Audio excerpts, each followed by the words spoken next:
Deuteronomy 30.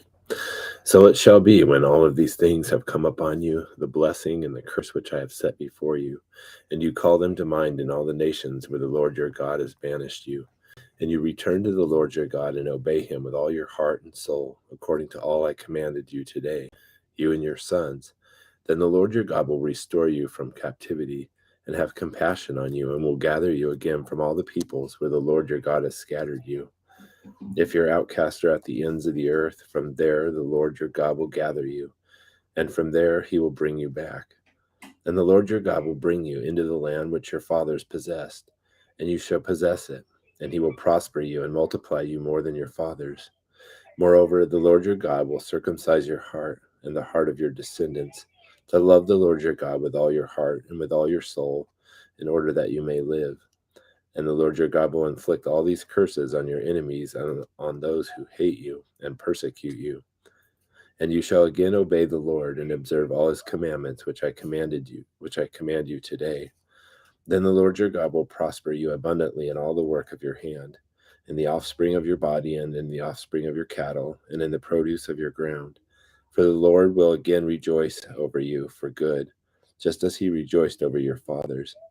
If you obey the Lord your God to keep his commandments and his statutes, which are written in this book of the law, if you turn to the Lord your God with all your heart and your soul, for this commandment which I command you today is not too difficult for you, nor is it out of reach.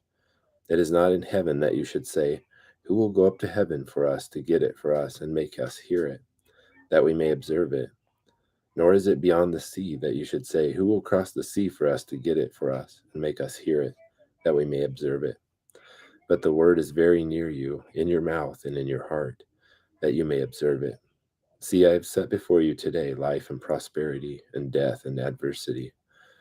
And that I command you today to love the Lord your God, to walk in his ways, and to keep his commandments and his statutes and his judgments, that you may live and multiply, and that the Lord your God may bless you in the land where you are entering to possess it. But if your heart turns away and you will not obey, but are drawn away and worship other gods and serve them, I declare to you today that you shall surely perish. You shall not prolong your days in the land where you are crossing the Jordan to enter and possess it. I call heaven and earth to witness against you today. I have set before you life and death, the blessing and the curse. So choose life in order that you may live, you and your descendants, by loving the Lord your God, by obeying his voice, and by holding fast to him. For this is your life and the length of your days, that you may live in the land which the Lord swore to your fathers, to Abraham, Isaac, and Jacob, to give to them.